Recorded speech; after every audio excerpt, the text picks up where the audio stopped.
So hello everyone, कैसे हैं आप सभी। आज के वीडियो में we are going to discuss the Buddhist tradition. इससे पहले हमने इंडियन पॉलिटिकल थॉट में धर्मशास्त्र की बात की, अर्थशास्त्र की बात की। अब ये तीसरा पिलर है जो बेस है आईपीटी का, that is Buddhist tradition. Buddhist tradition को पढ़ने से पहले हम थोड़ा बुद्धिज्म को जान लेते हैं कि what is the philosophy of Buddhism and what is Buddhism. तीन बेसिक प्रिंसिपल हैं बुद्धिज्म के। पहला अन्निका, नथिंग इज परमानेंट, कुछ भी परमानेंट नहीं है। Second denial of self, that is anatta. Third is dukh, world is full of sorrow, संसार दुख से भरा हुआ है। इस बात पे तो पूरी फिलोसफी टिकी हुई है बुद्धिज्म की। चार नोबल ट्रुथ्स बताए हैं बुद्धिज्म में। First is world is full of sorrow, जैसे मैंने अभी आपको बताया। Second is ignorance, grid and hatred is the source of sorrow. Ignorance का अर्थ है अज्ञान, ग्रीड मतलब लालच, हेट्रेड मतलब गिरना। ये तीन कारण है दुख के। अब liberation from sorrow is the liberation from ignorance. अगर आप जो दुख है उससे मुक्ति पा लेते हैं तो आप अज्ञानता से भी मुक्ति पा लेंगे। अब ये मुक्ति पाने के लिए आपको करना है, ये चौथा नोबल ट्रुथ है, you have to follow the eightfold path, जिसको अष्टांगिक मार्ग बोलते हैं हिंदी में, जो मुझे एग्जैक्ट वर्ड ध्यान नहीं आ रहा। अब एट फोल्ड पाथ में क्या है? Right conduct, right speech, right thinking, right believe, right efforts, right contemplations, right meditation and right source of livelihood. ये 8 अष्टांगिक मार्ग है। अगर इसको आप फॉलो करते हैं तो basically you are going to liberate from sorrow. अच्छा, इंडियन फिलोसफी में बेसिकली 9 स्कूल्स ऑफ फिलोसफी हैं। 6 हिंदू दर्शन है, 7वां जैनिज्म, 8वां बुद्धिज्म और 9वां चारवाक। 2 शब्द आप लोगों ने सुने होंगे, आस्तिक और नास्तिक। ये ना अलग अलग अर्थ में प्रयोग किए जाते हैं। आस्तिक और नास्तिक का एक अर्थ होता है कि अगर मैं ईश्वर में मानता हूं तो मैं आस्तिक हूं, अगर मैं ईश्वर में नहीं मानता तो मैं नास्तिक हूं। ऐसा कह सकते हैं ईश्वरवादी और अनीश्वरवादी। एक और अर्थ होता है आस्तिक और नास्तिक का, वो अर्थ है कि वेदों को अंतिम सत्य मानना, वेदों की क्रेडिबिलिटी को मानना, दैट इज आस्तिकता। ठीक है, और उनको ना मानना उसको नास्तिकता कहते हैं। भारतीय दर्शन में जो 3 दर्शन हैं, जो नॉन हिंदू दर्शन है, दैट इज बुद्धिज्म, जैनिज्म और चारवाक, ये वेदों को नहीं मानते परम सत्य के। उनमें जो लिखा है दैट इज अनक्वेश्चनेबल ट्रूथ, ये ऐसा नहीं मानते। आस्तिक और नास्तिक दर्शन का एक, आस्तिक और नास्तिक शब्द का एक और अर्थ होता है कि स्वर्ग की सत्ता में मानना, स्वर्ग या नरक की सत्ता में मानना। अगर आप इस सत्ता को मानते हैं तो आप आस्तिक हैं, और अगर आप स्वर्ग और नरक की सत्ता को नहीं मानते तो आप नास्तिक हैं। अच्छा, ये जो डेफिनेशन है ना आस्तिक और नास्तिक की, इसके हिसाब से बुद्धिज्म और जैनिज्म भी आस्तिक माने जाएंगे, क्योंकि बुद्धिज्म में कैवल्य को जैनिज्म में कैवल्य को माना जाता है। मोक्ष से कंपेयर कर सकते हैं आप कैवल्य शब्द को। और बुद्धिज्म में निर्वाण को माना जाता है कि it is the highest stage of liberation. तो ये लोग मान तो रहे इस चीज़ में, तो बेसिकली ये दोनों आस्तिक हैं। तो भारत में फिर एकमात्र नास्तिक दर्शन बचता है, दैट इज चारवाक। बड़ा इंटरेस्टिंग दर्शन है, आप लोग जरूर पढ़िएगा। मतलब बहुत लोग पढ़ने के बाद ऐसा लगेगा अरे यही तो सब कर रहे थे हम चारवाक दर्शन में जो लिखा है। खैर, तो ये है। So now we are going to discuss about the Buddhist philosophy of politics basically. अच्छा, बुद्धिज्म और हिंदुज्म में एक सिमिलरिटी भी है, काफ़ी सारी सिमिलरिटी है, एक तो क्या ही बोलूँ। एक्चुअली बुद्धिज्म का राइज ही इस वजह से हुआ जो हिंदू धर्म में गलत चीज़ें आ गई बेसिकली। चाहे वो जो कर्म कांड से रिलेटेड हो, चाहे वो जाति व्यवस्था हो, चाहे वो वर्ण आश्रम धर्म हो, मतलब वर्ण व्यवस्था हो, इसके विरुद्ध बुद्ध खड़े हुए और उनका दर्शन पूरा इसी के विरुद्ध है। स्वामी विवेकानंद कहते हैं कि Buddhism is the rebel child of Hinduism. दोनों में बहुत समानताएं भी है दोनों धर्मों में। हिंदुज्म भी मोक्ष में मानता है, बुद्धिज्म भी निर्वाण जिसको मोक्षी बोल सकते हैं उसमें मानता है, मोर और लेस सिमिलर टर्म्स है। हिंदू धर्म भी साइकिल ऑफ बर्थ में मानता है। साइकिल ऑफ बर्थ, आपको तब तक जन्म लेना होगा जब तक आप जब मोक्ष को प्राप्त कर जाएंगे, उसके बाद ये साइकिल खत्म हो जाएगा। आप अपने पापा की वजह से आपको बार बार जन्म लेना होगा। बुद्धिज्म भी इस फिलॉसफी में मानता है।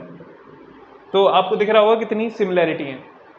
ठीक है, अब बेसिकली बात करते हैं कि बुद्धिस्ट जो पॉलिटिकल थॉट है वो कैसे ओरिजिनेट हुआ और क्या इसकी फिलॉसफी है। अच्छा, जो हिंदुज्म में था बेसिकली, या फिर ब्राह्मणिज्म जिसको कह सकते हैं, ब्राह्मणिज्म की एक बात थी कि जो धर्म है वो राजा के लिए अलग है, प्रजा के लिए अलग है, डिफरेंट धर्म।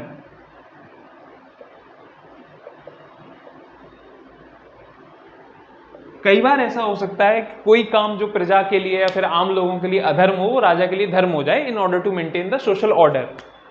बुद्धिज्म इस चीज में नहीं मानता। इनफैक्ट महाभारत में भी पूरा ऐसा बताया गया, ऐसा कहा जाता है कि ये चीज़ डिफाइन है कि राजा के लिए जो अधर्म हो सकता है, अगर मतलब कि अगर सोशल ऑर्डर मेंटेन करने के लिए उसको कुछ ऐसा करना पड़ रहा है जो मोरालिटी के विरुद्ध है, तो ही शुड डू दैट, ऐसा कहा गया है। I am not sure about that, but हाँ ऐसा मैंने सुना है।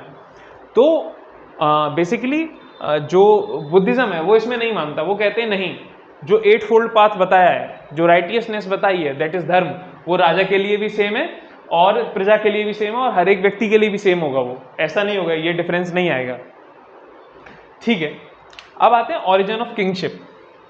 हमेशा हमने पढ़ा है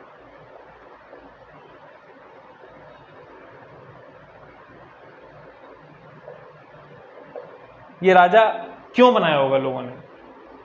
बुद्धिज्म राजा को, बुद्धिस्ट ट्रेडिशन में राजा को दिव्य नहीं माना जाता, ना उसके पास डिवाइन राइट्स हैं, ना वो डिवाइन माना जाएगा दिव्य। जो बेसिकली मनुस्मृति में हमने पढ़ा था कि king has the divine rights, ठीक है, तो वो नहीं होता। और जैसे कि हमने हीगल में पढ़ा था state March of the God on the earth is state, तो इसमें नहीं मानते ये किंग दिव्य नहीं है। उसको बनाया इसलिए गया है ताकि वो राइट पाथ फॉलो करके बेसिकली लोगों को इस चीज़ में मदद करे, ठीक है। जो बुरे लोग हैं उनको पनिशमेंट दे।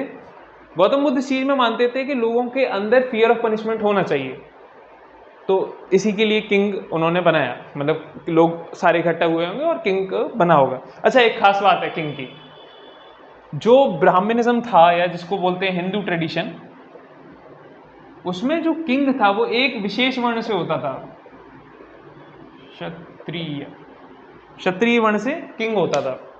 बुद्धिज्म में ऐसा नहीं था।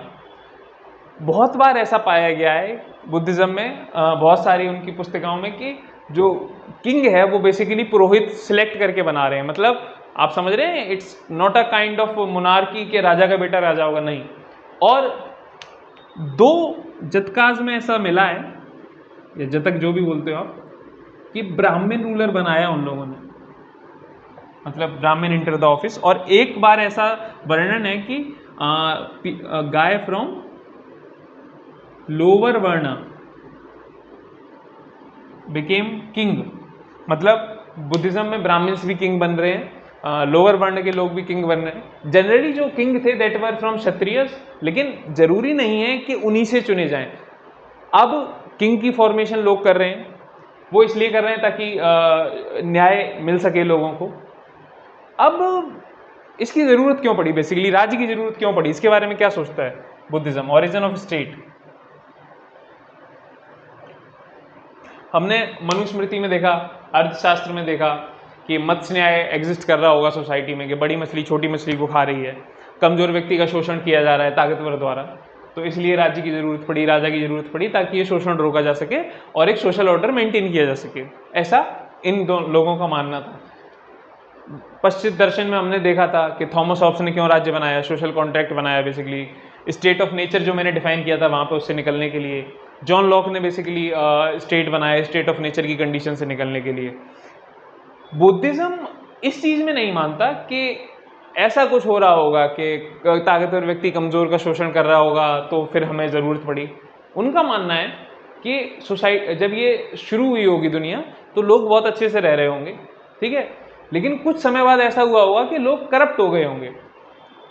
इन order to make that right we have to find the state. सारे लोग इकट्ठे हुए होंगे और उन्होंने फैसला किया होगा कि अपनी बेसिकली अपना हार्वेस्ट थोड़ा थोड़ा इन टर्म्स ऑफ ग्रेन्स हम राजा को डोनेट करें, एक ऐसे व्यक्ति को जिसको हम राजा बनाएंगे और जो ये सोशल हार्मोनी मेंटेन करेगा, तो उसको हम बदले में टैक्स देंगे, tax in the form of grains. Basically तब यही एग्जिस्ट कर रहा होगा जहाँ तक मेरा मानना है। तो इसलिए स्टेट वाज फॉर्म्ड। अच्छा, अब जब बुद्धिज्म वर्ण आश्रम धर्म में मानता ही नहीं है, तो किंग की ड्यूटी वर्ण आश्रम धर्म को मेंटेन करने की होगी क्या? नहीं, क्योंकि उनका इस चीज से कोई लेना देना ही नहीं है, वो इसके विरुद्ध ही खड़े हुए हैं। एक खास बात, ऐसा बहुत सारे हिस्टोरियंस का मानना है, प्रोफेसर्स का मानना है कि बुद्धिस्ट संघास जो संघ थे Buddhist, that were the oldest democracy on the earth. सबसे पुराने लोकतंत्र का उदाहरण है वो। दो राज्य, एक राज्य तो आपने इसका नाम तो जरूर ही सुना होगा, मगध। महाभारत के टाइम से ये एग्जिस्ट करता हुआ आ रहा है। इसके सबसे फेमस जो राजा हुए वो धनानंद के बाद चंद्रगुप्त मौर्य हुए। उसके बाद Ashoka was the one of the most famous king in the ancient history of India, और we can say the most famous king उनकी। अच्छा, अगर आपको ऐसे जानना है ना कि बुद्धिज्म ने क्या कहा है कि कैसा राज्य होना चाहिए, तो अशोका की जो धम्मा पॉलिसी है वो आप कभी पढ़िएगा, उस पर कभी बात करेंगे।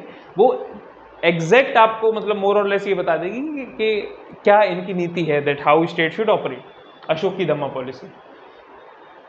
अब कहाँ पर थे हम? हाँ, मगध राज्य है, ठीक है, और भी कई सारे मोनार्क राज्य एग्जिस्ट कर रहे हैं जो साइज में बहुत बड़े बड़े हैं। तभी छोटे छोटे बुद्धिस्ट जनसंघ भी एग्जिस्ट कर रहे थे वहाँ पर, जो कि उनमें क्या होता था, डिसीजन मेकिंग कैसे होती थी। इधर तो मोनार्क है तो मोनार्क डिसीजन लेगा, राजा डिसीजन लेगा। उधर क्या होता था, राजा का सिलेक्शन भी लोग करते थे आपस में मिलकर, पुरोहित आपस में डिस्कशन करके ये देखते थे कि कौन इस चीज़ के लिए एलिजिबल है। राजा का बेटा राजा नहीं था बुद्धिस्ट ट्रेडिशन में, तो और उसके बाद वो किंग बनाते थे डिस्कशन करके। डिसीजन मेकिंग के समय भी बुद्धिज्म में लोग सारे एक जगह इकट्ठा हुआ करते थे। क्वेरम बेसिकली जो बोला जाता है मतलब इंडियन डेमोक्रेसी में, वैसा कुछ कुछ हुआ करता था। मतलब क्वेरम का अर्थ होता है मिनिमम अमाउंट ऑफ पीपल चाहिए होते हैं किसी डिसीजन को लेने के लिए। एक जैसे कि 10% लोग तो होने ही चाहिए of total MPs to start the listening of Lok Sabha and Rajya Sabha, house का काम शुरू करने के लिए 10% लोग होना चाहिए क्वेरम के लिए। ऐसे ही एक मिनिमम परसेंटेज होनी चाहिए लोगों की to start the discussion on particular topic. तो लोग आते थे, डिस्कस करते थे, वोटिंग होती थी, voting in the sense discussion के बाद कि हाँ I agree, voting modern sense में तो नहीं, और उसके बाद वो डिसीजन लिया जाता था। पार्टिसिपेटरी डेमोक्रेसी का इससे पुराना उदाहरण आपको नहीं मिलेगा, चाहे वो वेस्टर्न ट्रेडिशन देख लीजिए, चाहे वो इंडियन ट्रेडिशन देख लीजिए। इंडिया का तो खैर बात ही चल रही है बुद्धिज्म, ठीक है। तो बुद्धिज्म में डिसीजन कैसे होता था, डेमोक्रेसी बेस्ड। किंग का सिलेक्शन कौन करते थे, पुरोहित डिस्कशन करने के बाद। किंग का किसी एक वर्ण से होना जरूरी है, नहीं। मैंने बताया आपको ब्राह्मण्स भी किंग बने और एक लोअर कास्ट का व्यक्ति भी किंग बना। वर्णाश्रम धर्म नहीं मानते थे बुद्धिज्म, बेसिकली खड़ाई उसके अगेंस्ट हुआ था। तो these were the features of basically Buddhist thought of politics, Buddhist political thought जिसको कह सकते हैं। अब हमने तीन चीज़ें पढ़ी हैं इंडियन पॉलिटिकल थॉट का base basically. One was Arthashastra, other was Dharmashastra and third was Buddhist tradition. इसके बाद we are going to discuss the modern political thinkers like Aurobindo Ghosh, sir Syed Ahmed Khan, Mahatma Gandhi, doctor B.R. Ambedkar, M.N. Roy. These thinkers will be discussed in subsequent videos. तब तक के लिए bye bye.